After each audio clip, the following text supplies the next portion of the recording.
My name is Monk Rowe, and we're filming in Rome, New York for the Jazz Archive at Hamilton College. I'm very pleased to have Bob Stewart with me today. And as I said to you a moment ago, you're my first tuba interview.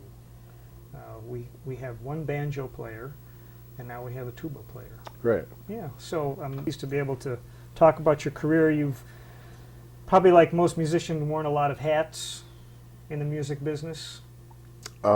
Well, it's been to my benefit to have so many hats in a certain kind of way, you know, from Dixieland straw hat to a hat that matches with a Dashiki, to you know, and all the different varieties in between. Yeah. Who did you have a Dashiki with? This was early in New York. In the late 60s, early 70s, when the call for dress in a lot of the jazz bands during that period that weren't necessarily in the mainstream was Dashiki. And this particular band was Collective Black Artists Big Band. And it was a big band that who was under the auspices of Reggie Workman and people like Reggie Workman and Buster Williams, and sometimes Kenny Durham came in and sat in with the band, and Frank Foster was there, and Charlie Persip, drummer. And this was an organization that was the beginnings in New York of musicians sponsoring themselves. They created their own record company, Strata East, and they recorded the big band and recorded other artists on the Strata East label, rather than waiting for some record company to decide, you know, to bless them with the possibility of recording an album. Yeah. And early on, it looked like you moved around as a child. I just was reading a little bio about you, and you were born in South Dakota. Well, yep. But you didn't stay there? No, I didn't stay there. It was, my father just happened to be stationed in the Air Force. Oh. At the time, my father was kind of in the Air Force as well as playing in the Negro League, the baseball league. Kidding. Yeah, he was a pitcher. What years was he in that? He was in it through the 40s, all through the all through the 40s. He was in his late teens, early 20s. He played ball all through. He was an athlete, and played ball all through college, and played in the Negro League through the 40s, as well as was in the Air Force in the latter part of the 40s. And my mother went out to visit him. He was in the Air Force. They went out to visit him in Sioux Falls, South Dakota. And she was pregnant, and I was born there. And so when she came out of the hospital, she left and took me with her back to New York. So you lived there maybe a day and a half. Yeah, maybe both weeks or something. You know, they just honored the Negro Ball League in Cooperstown. Right, just recently. This is like the second, may have been more than the second, but it was the second that I've heard of coming of it. In 1991 was the first time they honored any remaining living members of the Negro League, and he was inducted into the Baseball Hall of Fame in 1991, right here in Cooperstown, near here, right? Your father? My father is in the Baseball Hall of Fame, right? That's terrific. Isn't that far out? And he was also, he had two or three interviews during the Ken Burns baseball 10-episode series. It's interesting, he's in that one, and I'm in the one on jazz. So that's great. I'm going to look for it. Which episode is it? Do you recall offhand? I don't remember offhand, like somewhere around 3 and 4, but Riley A. Stewart. Riley A. Same initials as mine, just different. I see. Well, did you have an inkling when you were 9 or 10 that you would be in music as a living? No. I had no idea. Okay. I had no idea. I started playing when I was 9 or 10. I was still 8 years old. I was still in New York, and the reason you saw so many different cities, New York and Philadelphia and Newport, Rhode Island, and then back to New York in 1968, was because I lived with my grandparents. My father was still kind of playing ball by the early 50s, and he just retired. By that time, the Negro League kind of phased out. And there was no hurrah at the end of it for him. Oh, that's too bad. You know, someone made a point. I had never thought about it. When Jackie Robinson joined the pros, right, but that was a very important thing and good for him and all that. Right, But it meant the death of the... It was the kiss the of Negro. death for the Negro League, for sure.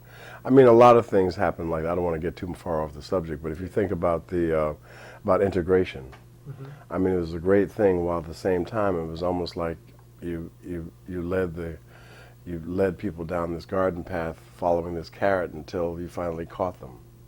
Because one of the byproducts of integration was they canceled the music programs and the phys ed programs in a lot of schools in the South, and said they had to pay for the busing, so they didn't have any music and exactly.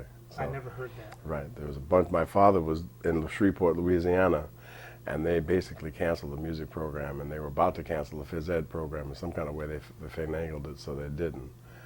But a lot of programs got canceled like that. In the public schools, because then they said, all right, you've made us do Right. this. So now you have to pay for the busing. We'll cancel Oh. the two things that you may excel in, you know, at that time. I'll be But my father moving around a lot, so I lived with my grandparents, my mother's parents, Reverend and Mrs. Simmons. And he was an AME, African Methodist Episcopal minister. And more often than not, you didn't stay longer than 7 years in any place. So at that time, we were in New York City up at 116th and Madison at Mount Zion AME Church, still there, as a matter of fact. And by 1953, we moved to Newport, Rhode Island. Now it begins. quite a change. It's quite a change. And just happened to be the home of the Newport Jazz Festival at the time. And I used to ride around Free-Body Park and listen to the music on my bicycle. You know, I couldn't find any money to get in, so I would just listen. And Mahalia Jackson stayed at our house around 1958, 59, and sang at our church on Sunday morning. You know, it was wonderful. But it was 1956, I started playing trumpet in elementary school, fourth or sixth grade, one or the other. And that was my first instrument. Some music teacher along the way said, I need a tuba player.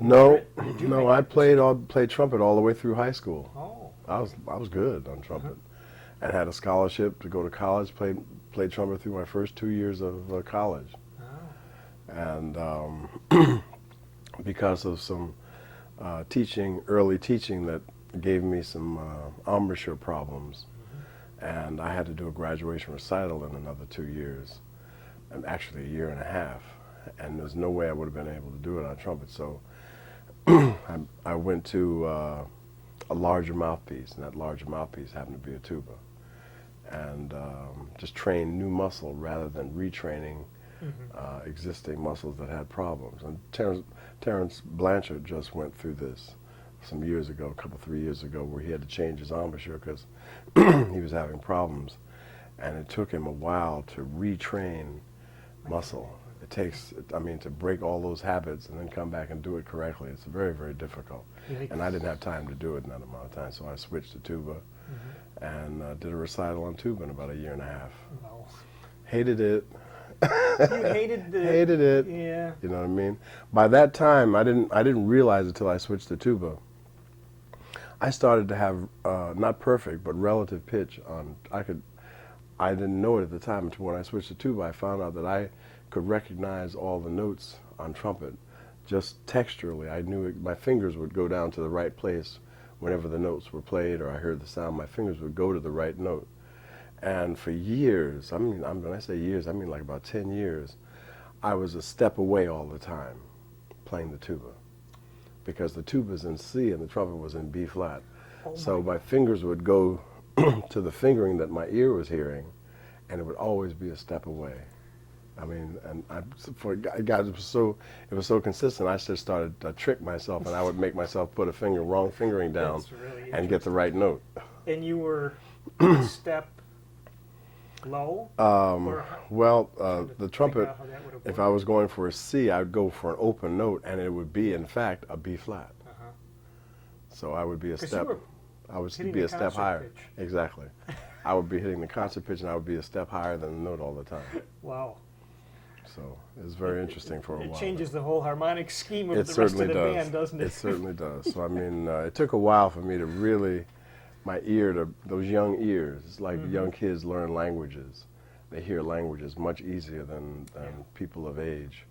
Yeah. And my young ears were able to get relative pitch in those first 6 years that I was playing trumpet. You played some traditional jazz along the way early on? My first gig out of college, this is one of the things that started making me like the instrument. My first gig was on, not really first gig, my first gig on tuba was at a place called Your Father's Mustache. There was a whole chain of these things in Philadelphia, New York, St. Louis, Chicago. Joel Schiavone's, his father was like this scrap metal millionaire, you know, and Joel, his son, with his play money, I guess, established these clubs, and they did well for quite a while. So they opened one in Philadelphia. So my first gig was like Monday nights in Philadelphia. I had a gig at the Father's Mustache, and I got so good at it that they would hire me. They hired me this next summer. That was like 67, summer of '67, to go down to Summers Point and work at the club at Summers Point. So I lived in Atlantic City, and I would go to the Kentucky Club and see Jackie Wilson and all those artists, those rhythm and blues artists that were coming through then at that time. And then I would work over at Summers Point at the Father's Mustache during that whole summer. It's a great summer. How'd you learn the music? That's an interesting question. That's an excellent question, because I don't know. But I didn't make any effort to learn the music. But what happened was, I used to sit by my grandmother at night, and she would play the radio. And on the radio, all these tunes would come on, like Bye Bye Blackbird and Do You Know What It Means to Miss New Orleans? And some kind of way I knew all these tunes. So when I went to Your Father's Mustache, those were the tunes they were playing. And I kept feeling, well, why do I know these tunes? I don't know. But I knew the tunes some kind of way, you know, so I was able to kind of like adapt and play the changes to the songs because I knew how the melody was about to go. That's a great question. You knew how the melody was about to go. I knew so the melodies of these songs, yes. so I mean, I had some idea to know kind of which way the chords were about to change to, Oh. you know. Inevitably, most things and most of those songs go to a 5-chord or 4-chord, first of all, you know. Right. And the tricky part was when it went to the relative minor, then it went to the changes to get back to the major key again. But Yeah. For the most part, I knew a lot of these songs.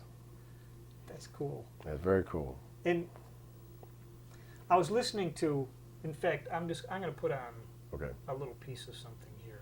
Let's see if I push the right button.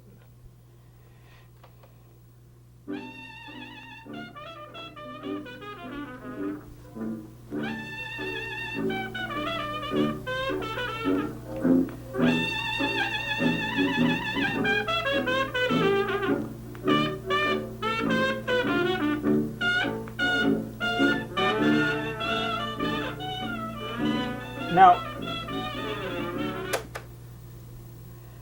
I'm not sure that we can put ourselves in the mind of that tuba player, but this was sort of new ground at the time, I guess, or jazz was sort of forming.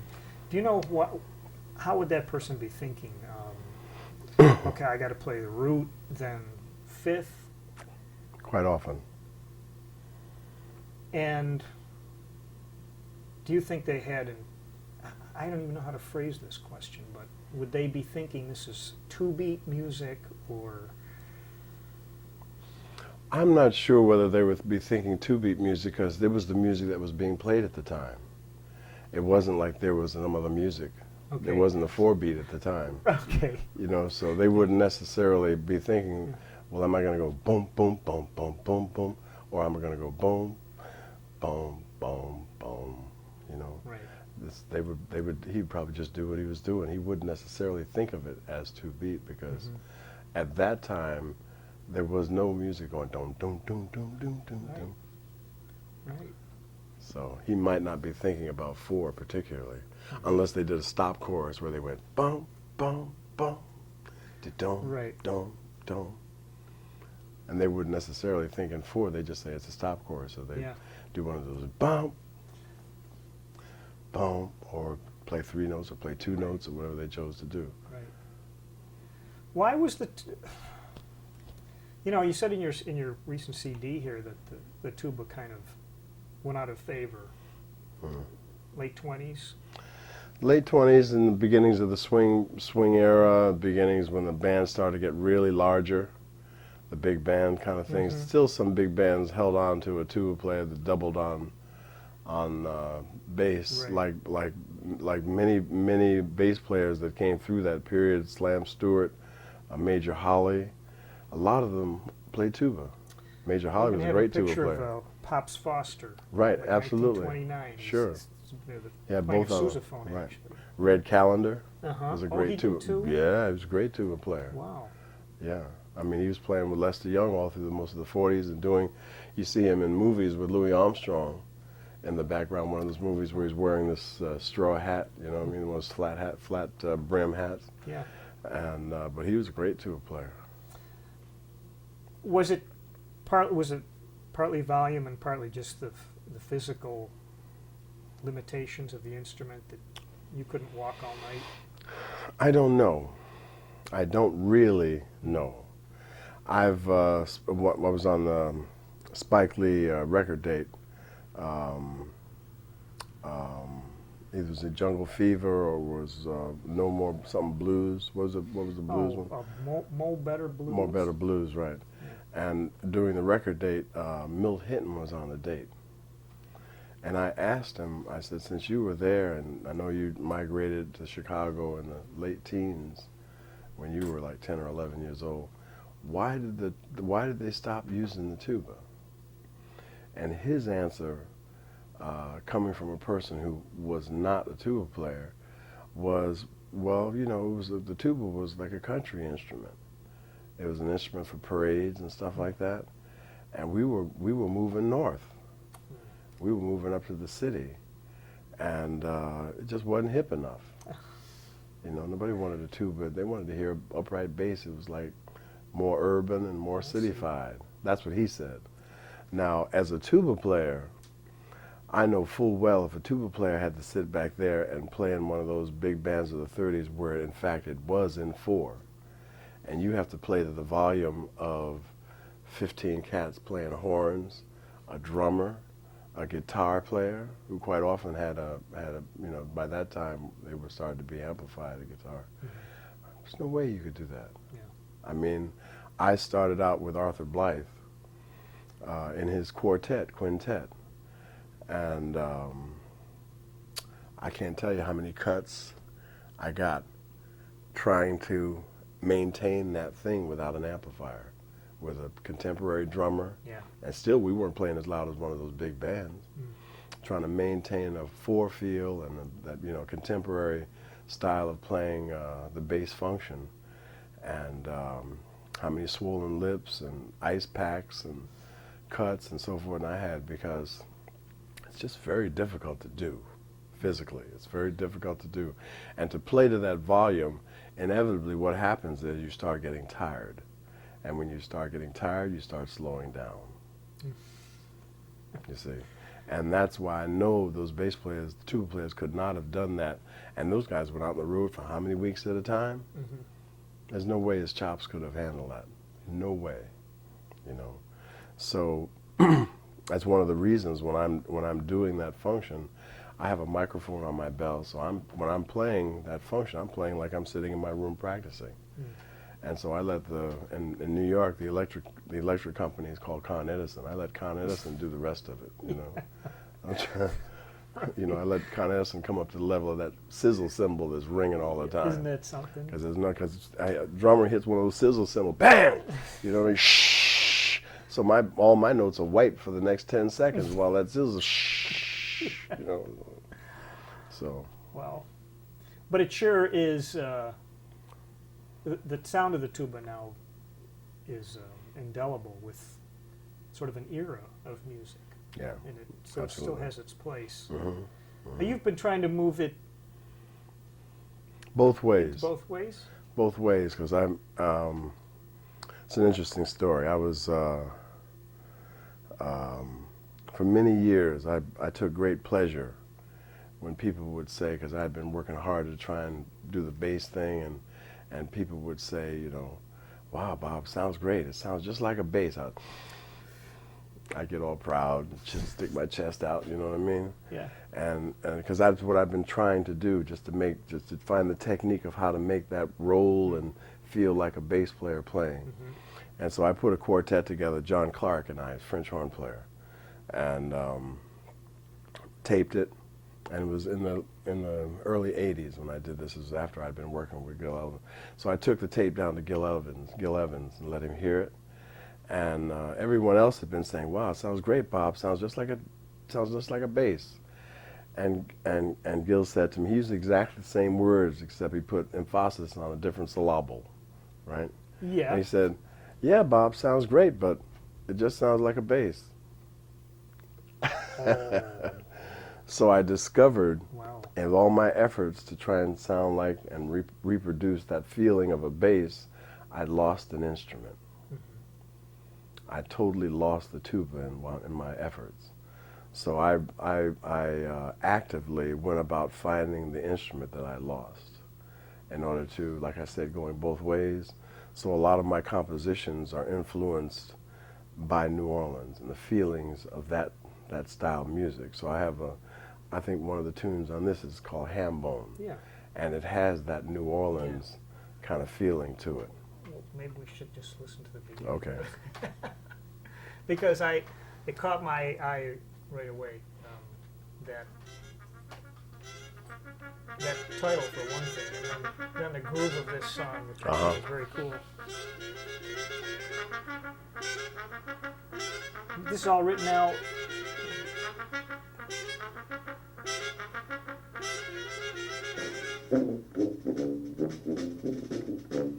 And this is Idris Muhammad playing drums.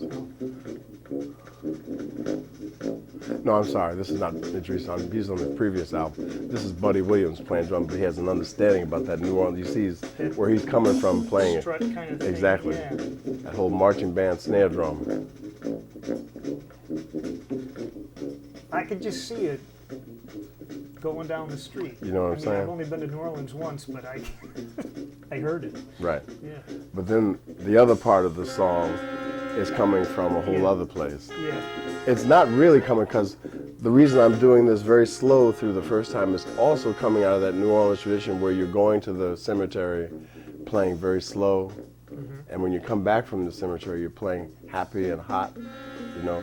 The second time through the song gets faster.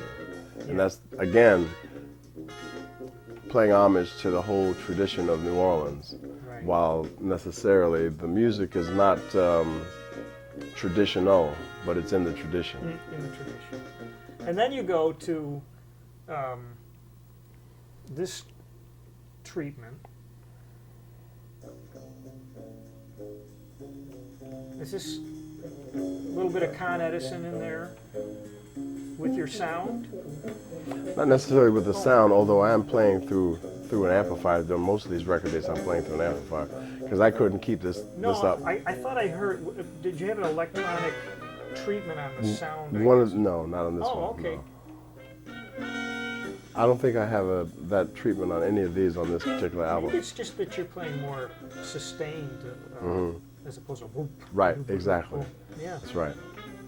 Well, it's a very catchy, enjoyable album. Thank you. Yeah. Thank you. This particular tune is entitled Tunk, T-U-N-K, and the T-U is for the tuba, and the N-K is for monk, because the bass line for this tune comes from Monk's composition, Bempshire Swing. I'll be darned. It was taught to me by Don Cherry when I worked with Don Cherry. He taught me Bempshire Swing, and this was the bass line. Da bep, ba ba da ba da ba da ba da ba ba da da da da da da da da ba ba da da ba da ba da ba da da da da ba da ba ba da da da da da da ba ba. You know, so this bass line comes from Bempshire Swing, and what I did was just superimpose another melody on the top of it. That's great. Because it's a great bass line for the tuba.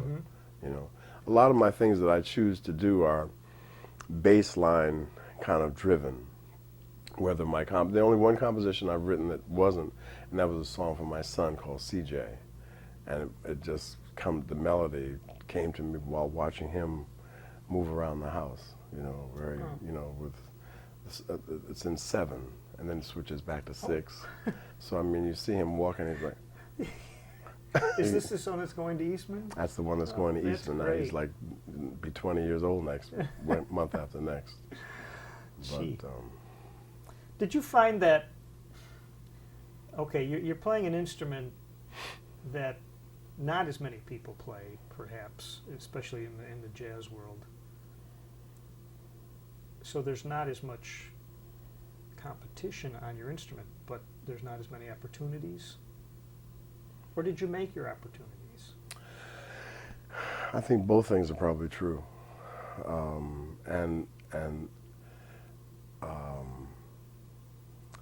To one degree or another, both things are true at whatever given time. When I first came to New York, the only opportunity for tuba was At Your Father's Mustache. And soon after that, around '67, McCoy Tyner had recorded an album called Tender Moments, all right, with Lee Morgan and just James Spaulding, just some great players around it. And he was doing some work with that album in New York at Slugs. It was before McCoy was of the stature to be able to go into the Vanguard and stuff. So we were doing it at Slugs over on the Lower East Side. And sometimes Howard Johnson was on the album on tuba and on baritone side. He couldn't make it sometimes, so he called me, and that was my first jazz experience at McCoy Tyner's band at Lower East Side and Slugs, doing the music from Tender Moments.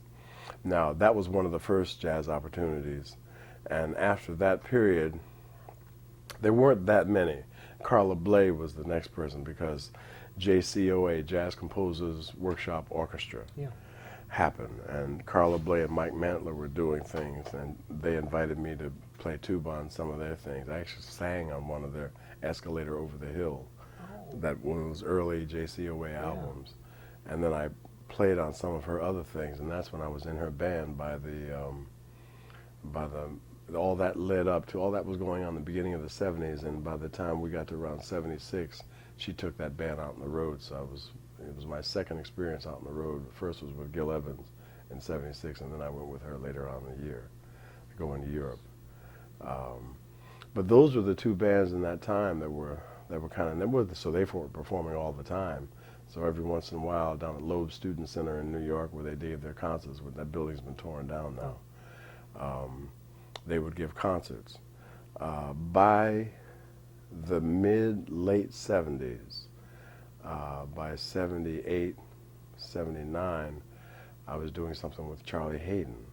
So it was growing by the end of the 70s. So you've got Carla Bley's band that's got a tuba book. You've got Gil Evans' band that's got a tuba book. You've got Charlie Hagen's Liberation Orchestra that's got a tuba book by the beginning of the 80s. And also by the beginning of the 80s, I started doing some things with Arthur Blythe, small ensemble things. So I started to mix being tuba bass player along with being ensemble horn player in these big band settings. So there were two different positions that I got a chance to be in. And also because of the many hats that I'd worn, I was playing free jazz in Sam Rivers' big band that was performing and working and rehearsing this time all through the 70s. I was playing Collective Black Artists big band, which was kind of a cultural, very ethnic. It was swing everything, but it still had a more cultural and ethnic quality to it. Then I was also working Frank Foster's big band, which was more straight ahead, bassy-esque. So I mean, I was the Loud Minority exactly, band? exactly, and so I mean, I was doing a bunch of these big bands, and all this was a different music. Every band I went in had different musicians. So every one of these bands had a little clique of musicians that would work in the bands. So I was going between about 3 or 4 different cliques in New York. So I knew a whole bevy of musicians, all of which played different from each other. So I got a chance to see sides of New York that many trumpet players never got a chance to see, because they would be in this clique, but they wouldn't be hired for these other 3. So I mean, this is one of the interesting things and the positives of having those hats.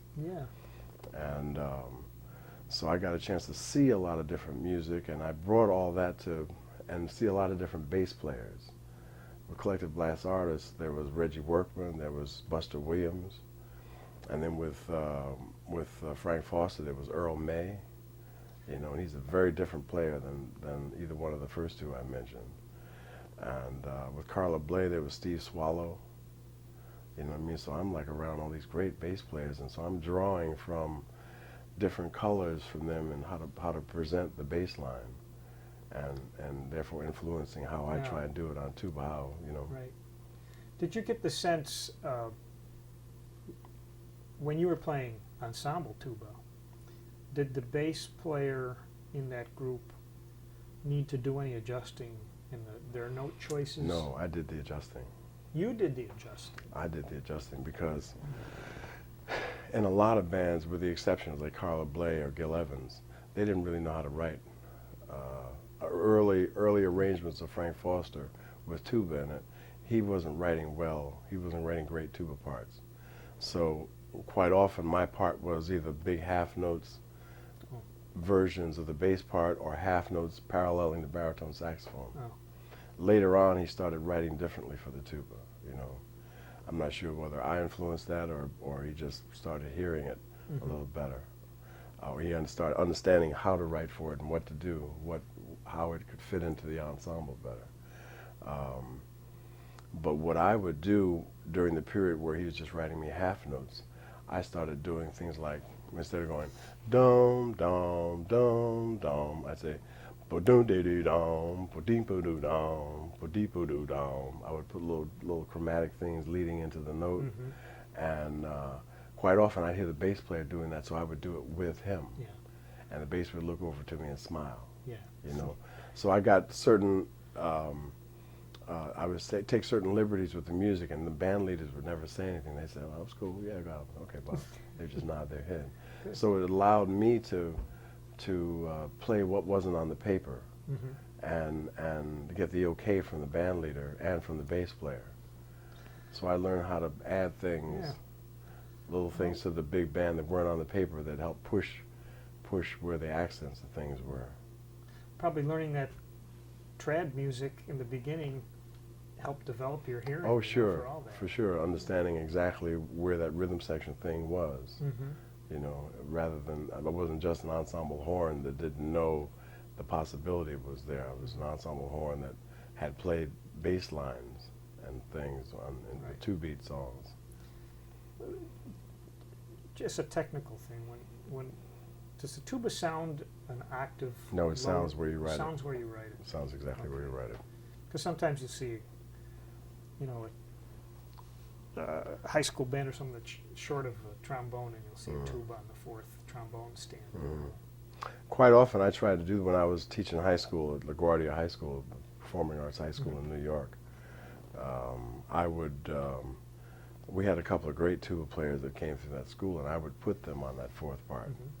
And quite often the fourth part would go up high from time to time, and these cats learned how to blend with the other three trombones so that they didn't miss a beat. There was That's cool. Monster players, yeah. Well, would you say that you made a living as a tuba player for some time before you taught? No, I taught the whole time. You taught the whole time. Not the whole time. There was a 10-year period where I stopped teaching, but I taught when I left Philadelphia. I was teaching. Matter of fact, before I left Philadelphia, I was taught for 2 years after I finished college. I finished college in '66 June, and I taught from June '66 through '67 up until June '68 in Philadelphia. And in '68, that's when I came to move to New York. But through that whole winter of '67, September through June, I was driving to New York. I would drive. That was when I was working at Your Father's Mustache, and I would drive to New York on Friday night after teaching all week, and work at the Mustache Friday and Saturday. And in doing that, after a couple of months, I met Howard Johnson, because he was working at Your Father's Mustache. Like I said, it was the only gig in town. I'll be there. The other gig was the Red Garter. And Dave Bargeron was working at the Red Garter. Oh, Trombone player, that also tuba player, that's that right. was with Blood and Sweat and That's Tears. right. Right. He was the tuba player at the Red Garter. And those are the two gigs in town where you could work steady on the tuba. And so I would come in and do the weekend. I met Howard. We would hang out. And I started learning how to improvise and stuff. We would, after he finished a gig at 3:30, I would finish at 3:30. And we would meet up at Warren Smith's loft up on 21st Street. And we would hang out and play until 4, 5, 6 in the morning, go to sleep. Then get up and go have breakfast on the Lower East Side. You know what I mean? It was a great winter. I learned a bunch. And so I would, by the end of the winter, by say February, he formed the group Gravity. That is a great name, by the way. Right, It's right. perfect. He formed the group Gravity, and so not only was I coming in on Friday, but I would drive in on Thursday. Because I wanted to play, you understand? So I would drive that 100 miles from Philadelphia into New York, do a rehearsal after teaching all day on Thursday, get back in my car, drive back to Philadelphia, teach on Friday, get back in my car, drive back to New York, and do the weekend in New York. I'm very lucky to be here, I'm telling you, because Yeah. lots of times I would wake up in a different lane. Yeah. Ugh. Yeah, that would keep me away. Yeah, that's right. You get I'm an very adrenaline lucky to rush, be yeah. here. I'm telling you. I'm very, very. I have to thank somebody that I'm Yeah. very, very lucky to be here, because I mean, there's lots of times I fell asleep when I was driving. I can imagine after, it was especially the drive on Friday after the Thursday drive and the Friday Right. teaching. Friday was the rough one. I bet. Friday was really the rough one. But I did that for like 4 or 5 months, from January through June, and then by July of '68, I said I'm going, and I quit my job in Philadelphia and came to New York. Did you have a family at that time? No, I was just married. I was married, but I didn't have any kids. Yeah. And moved to New York, and I got a job teaching in New York, and I was playing at Your Father's Mustache and doing that, and kept it all going. I would go to rehearsals. That's when I started going to rehearsals with Sam Rivers, going to rehearsals with Collective Black Artists. So I'd go to 2 or 3 rehearsals every week, besides doing the teaching thing that I was doing. So, like I said, I wanted to play. In the your father's mustache band, was that sort of typical banjo? 2, Two banjos. plectrum and tenor, Oh. loud as hell. Yeah. Lord have mercy, loud as hell. And they had a microphone. They were singing. Oh. And they had a trombone player that was even louder than that. And a guy named Joe Terra, who would dress up in a clown's outfit playing washboard. He was really good. Really? He swung. He was killing. They even had another guy that worked for NBC Sports, and he would play washboard with it laying on his lap, but he would do it with knives. And these guys really did swing, actually. They were great. And that's what I would do Friday night and Saturday night from 8:30 to 3:30 in the morning. Oh my God. Do you understand? Oh. And swollen lip later, cuts, you know what I mean? They all had microphones, and I was blowing, bossa nova all night long. So it was. That's the gig I cut my teeth on. So everything after that was a piece of cake. I never complained about a 2 or 3 hour gig after. So what? Ain't nothing. Yeah. I used to work 6 Didn't have hours. Superman. You know what I mean? Really. Yeah. But the gig actually taught me how people get amazed with my endurance now when I'm playing, standing up there playing tuba bass for an hour at a time, and it's like, how do you do that? I mean, that's how I did it, because I'd learned doing 6 hours, and I learned how to pace myself. I learned how to blow and relax, because what kills you is when you don't relax. If you don't relax, you'll get tired. The tension, you'll get tired. When you get tired, you slow down the whole process. You're finished. So I had to learn how to relax and do that job. Wow. I notice you play a 4-valver now. What does that make? How does that make a difference on a? Well, that 4th valve, there are some flugelhorns that are made with 4-valve. Miraphone, the tuba manufacturer, makes a flugelhorn. There are probably some other manufacturers. Jimmy Owens plays a flugelhorn with 4 valves. There's a couple of people. I think Earl Gardner. No, maybe not Earl Gardner. Somebody else plays 4 valve, but Jimmy Owens definitely does. What it does is, like on trumpet, the lowest note is F sharp, all 3 valves down. And then if you've got good chops, you kind of play a pedal. I'm talking the trumpet's pitch now. A pedal C. you know. But with that fourth valve, it allows you to play all the notes between that low F sharp and the C in tune. I see. So F sharp, the low F would be 1 and 4. The low E would be either 1, 2, and 4, or 2, 3, and 4. Low E flat is 1, 3, and 4. Low D is all 4 down, and then you hit the pedal C. But you can play them all, they're all built on the horn with that fourth valve. It also is a substitute for 1 and 3. Oh, Anything you can play 1 and 3, you can play with the fourth valve. I see. You spent some time with, well, you've got a long, very interesting list of associates. Talk about Charles Mingus a little bit. Sure, sure. I got that gig in 1971. He put together, I think it was the some anniversary of the big band, so he put the band back together in 1971. 71, 71, 72. 72 he put the band back together. Because I had just come off the road, that was January, I quit teaching. January of 72 I quit teaching because I went out on the road with Taj Mahal. Oh. That's when that happened. Okay. And we were doing Taj Mahal the Blues Singing. He had this rock and roll blues band with 4 tubas in it, and all of us double. That's when that's the first time I played flugelhorn again, trumpet again, since I left it in college. I started playing again. I forgot all the bad things, and I could play it actually. Oh. It was great.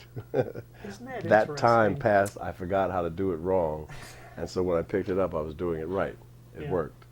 And Howard was doubling on flugelhorn and baritone saxophone, and Joe Daly was tuba and valve trombone, and Earl McIntyre was tuba and bass trombone.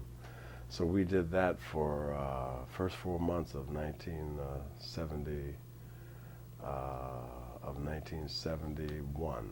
It was 71.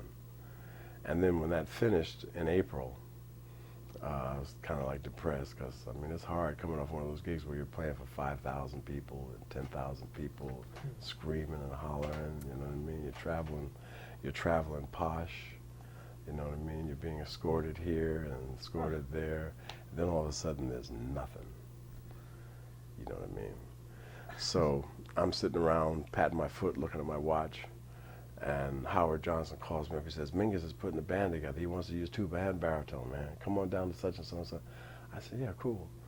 And so they put the big band together, and we did 2 albums.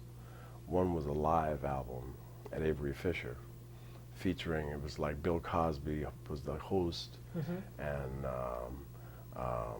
people like Jerry Mulligan and Gene Ammons was on the gig, and he was just back to be able to play because he got his green card again, you know.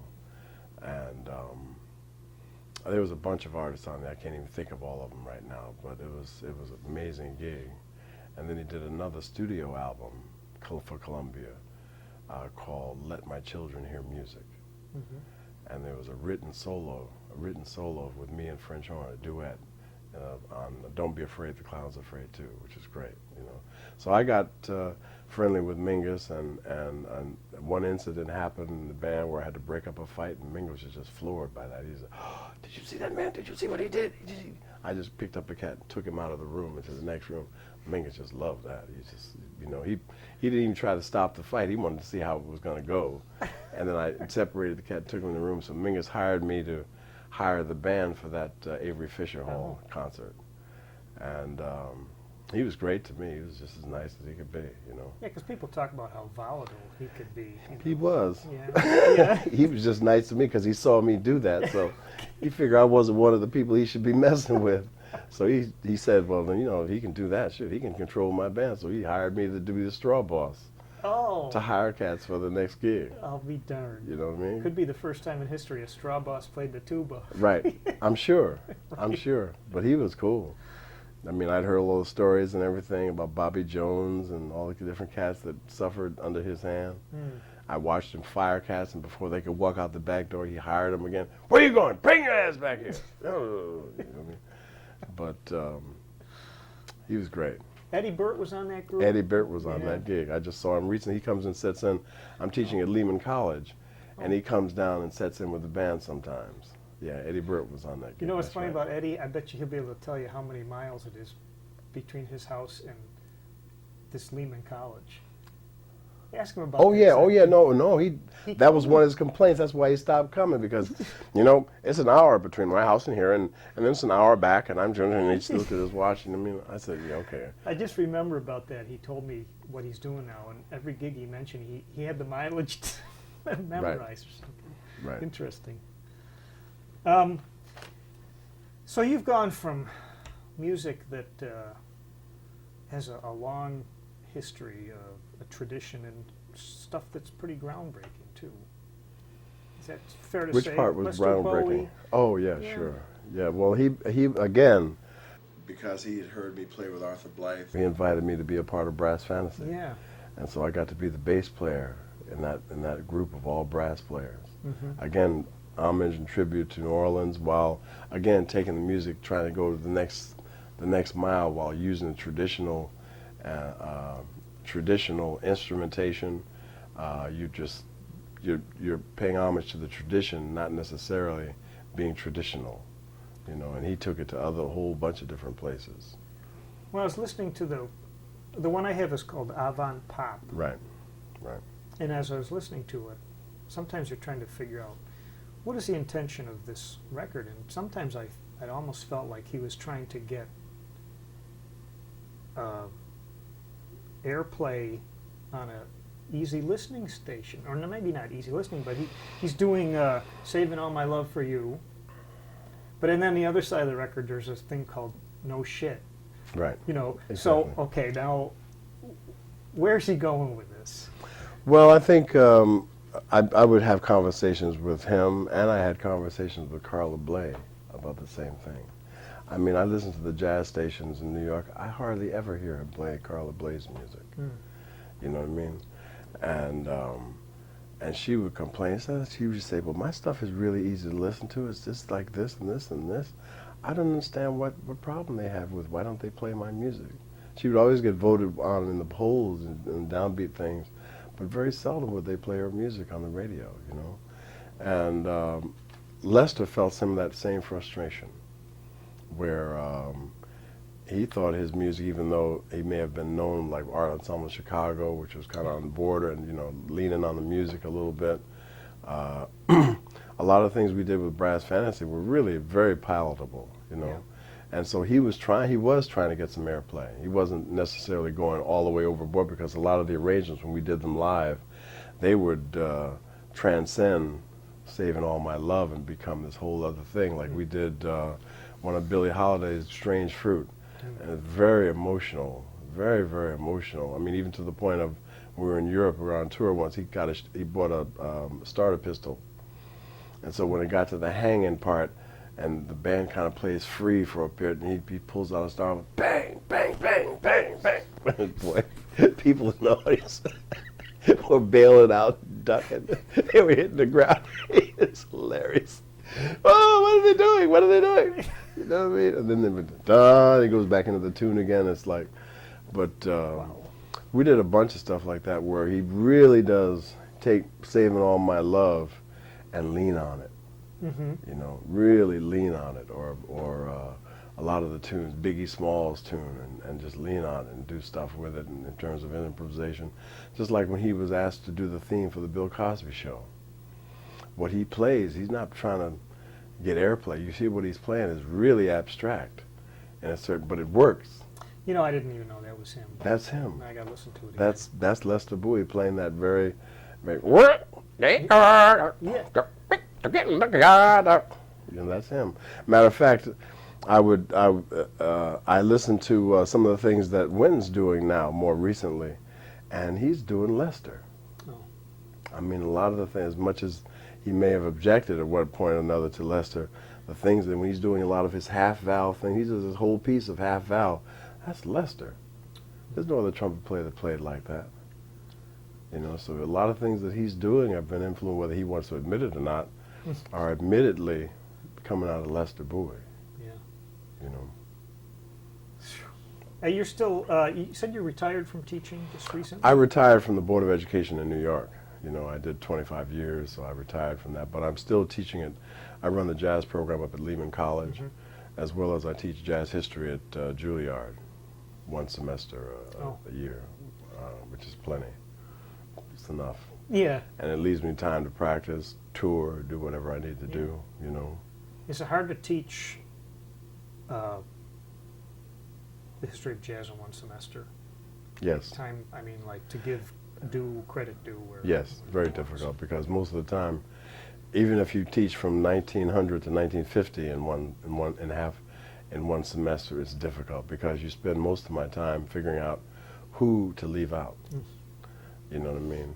Yeah. You know, just who do I? Because you can't tell them about it because there's no way they're gonna remember all that. If I start laying all the names on them and everything, so I try and pick key people so that they remember. You know, I would also put out a disclaimer when I'm teaching. I said, listen, now when you go to your friends or your friends who's a jazz fan, and you say, well, I learned about this and this and this, and they say to you, well, what about such and so and such? And you say, well, he didn't tell us about him. I said, I'm telling you now, that's going to happen. Yeah. Because there's no way I can tell you about everybody and hope that you will remember anybody. So I'm trying to tell you about certain people and deal with that rather than give too many names to you and you don't remember anything. What do you think jazz education has done for the music? As far as we've got lots of places to go now to study and to be a jazz musician. Has it changed the way the music is developing, do you think? I'm sure it has. It's kind of like what we spoke about earlier. An integration and Jackie Robinson getting into the pro leagues. There's pros and cons. I mean, he got into the pro leagues, but it meant the death of the Negro League. There are a lot of schools that have jazz programs, and they graduate these students who have never really played with anybody, and so therefore a lot of their information is come from somebody who's never played with anybody. Yeah, And it's so a they're circle. exactly. Yes. So they're getting secondhand information, and then the school hires them to teach. And so now they're given third-hand information, none of which they know firsthand. And that's. I mean, it's great that jazz is being taught. You know what I mean? People will ask me the question, well, what do you think about what Winton's doing down at Jazz at Lincoln Center? What do you think about what he's doing? I said, well, or they'll ask me about the Ken Burns jazz. What do you think about that? And I'll say, it's better than the last one they put out. And then they'll say, well, which was the last one they put out? I said, there wasn't none. Yeah. Do you rather that they didn't do it? Right, exactly. With that there wasn't a jazz at Lincoln Center? Exactly. No, I said, there wasn't none. Yeah, right. I said, that's the one that's better than. Yes. I got to remember that. Okay. And they'll say, well, what was the other one? I'm trying to remember. What was the other one? And I'll say, it wasn't none. So it's definitely better than what was going on before. It has to start somewhere. Yeah. Well, those jazz teachers, professors who haven't done the gigs and all that, I think that's part of they don't know how to teach a student how to play a gig. That's part of it for me. That has to be. You can play all these things you've learned, but how do you play a gig now? Either how to play a gig or how to keep a gig. Yeah. How do I play to keep a gig? You know what I mean? Because you may be able to play a gig and get fired right afterwards, but how do I play? I mean, I had to learn that. There's a bunch of work that I've done that it was Howard Johnson's gig before I played it. And I'm not saying I don't play, but I don't even begin to play what I think of as better than Howard Johnson by any stretch of anybody's imagination. Howard Johnson's this genius musician. I'm not just saying tuba player. He's this genius musician that arranges, that plays. He plays anything he picks up: electric bass, tuba, baritone, saxophone, penny whistle. You know what I mean? And when I play for someone, I play for them what they would ask me to play if they could think of it. So therefore, everything I play, oh yeah, Bob, yeah, that's great, leave that in.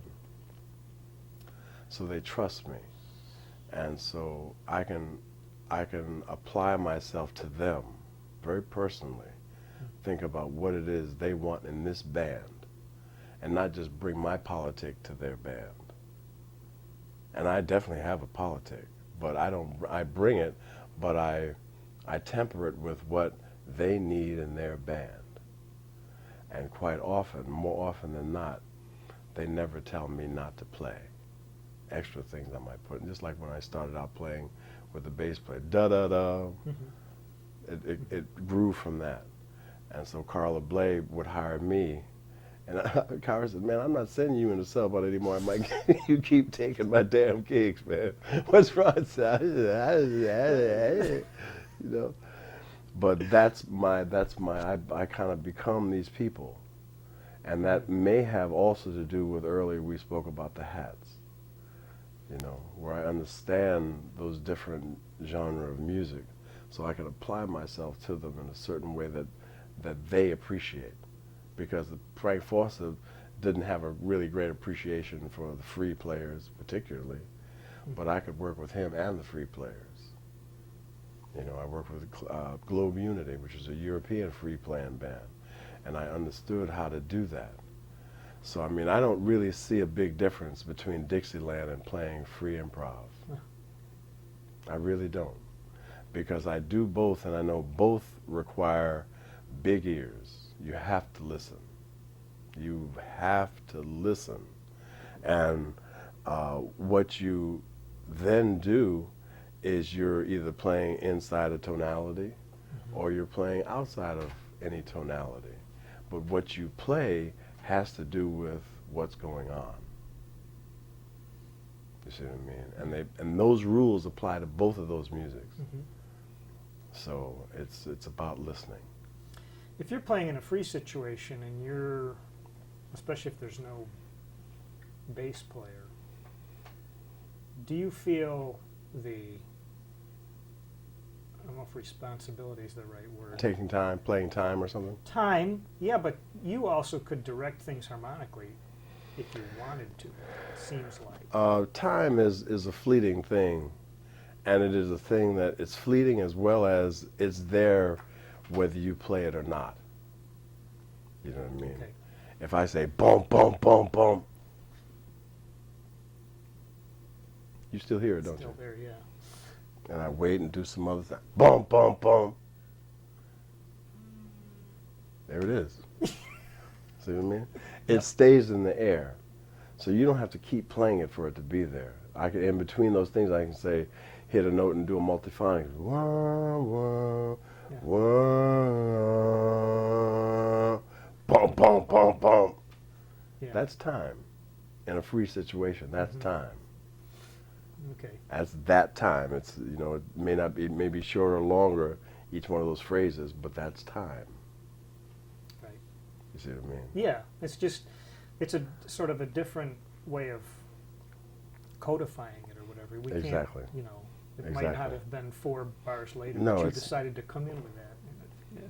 But that's what I mean. You apply yourself to the situation, and so therefore, what the definition, how you define time, is different than how you define time in a 12-bar blues. You know, this is might be longer or shorter than a 12-bar blues, depending upon where you start on it, but it's still time. It is that time. I just heard Charles Tolliver's big band, and he does this thing, a phrase. There's a phrase, but in that phrase he has elements. He has the saxophones going, bill-ya, bippo dibbo ya, yeah. Then he has trumpets going, ya, ya, ya. And he has the trombones going, wham, wham, wham. There is no ding, ding, ding. There's no time. But that is the time.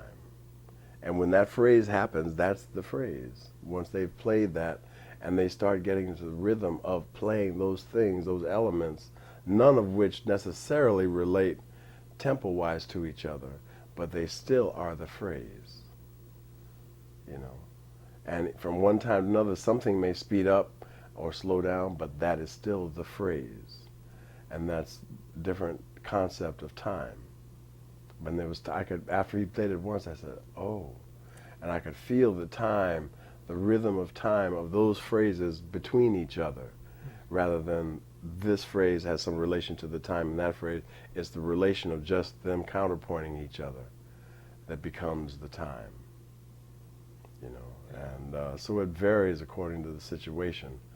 So that, again, like I say, I don't have a lot of cats have politic in music about the 13 note, the 12 notes, and what order they go in. You know what I mean?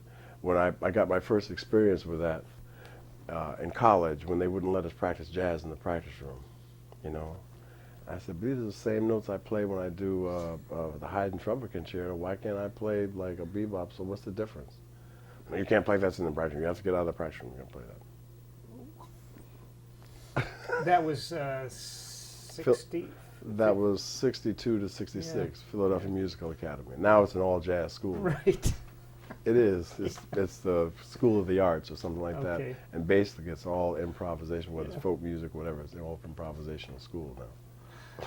I have to share a little. Don Menza said the same thing. He was at Fredonia, SUNY Fredonia. He said playing Dixieland was a misdemeanor and playing bebop was a felony. Oh, yeah, right. Okay. Right. Well, what any new hats that you're going to be wearing in the near future? Yeah, I've got a great hat that, I mean, it's an old hat, but it's new to me. It is the classic jazz trio. The classic jazz trio. Except with tuba. Tuba, bass, tuba, piano, and drums. Oh. Tuba, piano, and drums. Right, the classic jazz trio. Yeah. Except it's been bass, drums, and piano. Yeah. Coming out of from Oscar Peterson to Tatum to Ahmad Jamal. You know, it's got influences of a lot of that, but it's just with the tuba. Billy Hart's playing drums. We did a gig recently, and you got reviews from the Times and the Voice and everything. It was really fantastic. And we're going to be doing something else up at Columbia. Come, if you're available, come on in the city, please. 30th, it's going to be a party. Columbia has this annual Halloween party. Oh. Dr. Robert O'Mealy up at Columbia I've met him, yes. School of Jazz Studies, where he's doing comparison of things between jazz and the improvisational approach of jazz and the improvisational approach of jazz writing. And people like Richard Wright and Zora Neale Hurston and people like that, how they have an improvisational approach to their writing skills. And he does a lot of that. And he also presents jazz things, has a whole jazz program through the course of the year, and he's asked me to perform for his Halloween party. Last year they did that, it was Sun Ra. Right, it was Sun Ra's band, that is. Yeah. And so I feel real honored. It's going to be a great time. Cool. It's going to be a great time. We're going to be doing music from Simone to my compositions to Second Line. You know, again, reaching forward and reaching back. So the techniques that I need to play a Simone type tune or Charles Tolliver, Ruthie's Heart type tune, and also the techniques to going backwards and playing a Second Line type presentation. Just so I have another sort of definition, Second Line, can you tell a student who might be watching this what Second Line? What does he mean by that? The literal translation is literally the second line, and the second line of musicians in most bands is the drum line. The drum line, the tuba, bass drum, snare drum, cymbals. It's the second line. And on the stage, it's the second line. When a sound guy talks about, yeah, I'll bring in the second line today, he's bringing in the amplifiers, the drum kit, so forth and so on. Which is the reason I name one of my bands First Line Band. It's just a play off of, I'm putting myself in the first line. Thank you very much. So they're called Bob Stewart's First Line Band. And but it's physically the second line. Okay. And then the techniques that are used by that second line in New Orleans gives the name of the music they play, second line music. It transcends the literal term to a kind of a more active term, the second line music. A kind of groove. It's a way of a groove, playing the groove, Mm-hmm. playing second line with that accent on 4, and it's coming off the tango. It's coming off the what in the Latin music is the clave, but they're not playing the clave. I recently talking about the clave. I don't want to digress or anything, but the music of Benin Benin? in Africa, right? Benin. Oh. They have a whole brass tradition in Benin, and part of that brass tradition is the origins of the clave, because the music they play is, and they didn't get it from Latin America. Yeah. No, I'll it get comes from there, and the tuba is the bass, and the tuba. I went to a concert. This brass band Gambi, Gangbe, Gambi, brass band coming from Benin, and it was at Carnegie Hall after hours. And when I got there a little late, and I heard music coming out of the sound system coming down the escalator, and I said, well, "Why are they playing this Latin band on the music while the band is on stage playing?" Because the bass is going dom dum ding ding dom dum ding ding dom dom dum ding. I'm saying, why are they playing Latin music? And they were going ding. And when I went in there, it was this band playing, and I got this huge aha. You know, they talk about the clave and it's played in Latin music and everything, but all that came from. I'll be darned.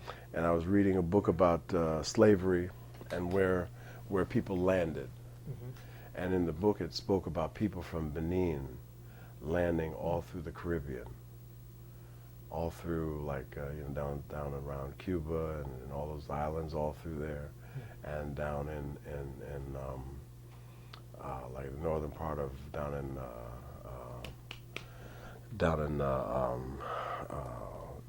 the people from Holland, and the music of Guyana, Dutch Guyana, landing there, and which also has a tradition that parallels, I mean, in so many ways, it's unbelievable, parallels the whole Dirty Dozen brass band type tradition. They have the snare drum separate, they have a bass drum separate, tuba is the bass.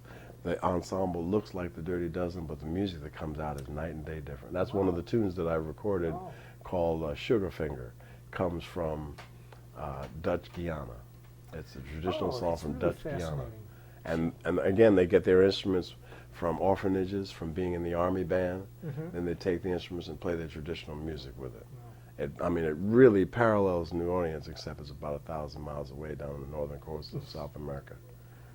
Wow. Right.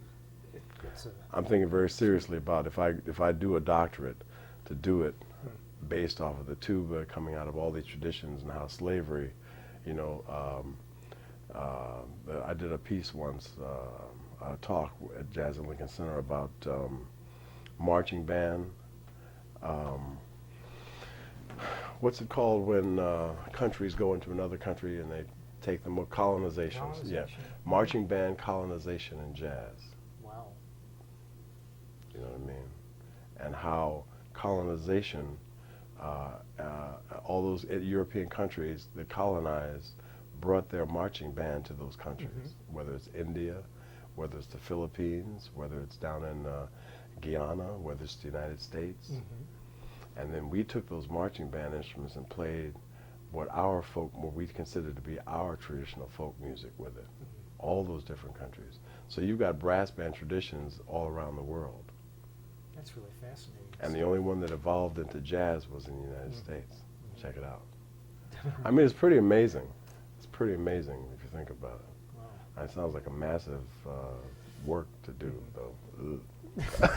I don't have time. Get 2 PhDs for You know what I mean? I'm telling you, man. I'm telling you.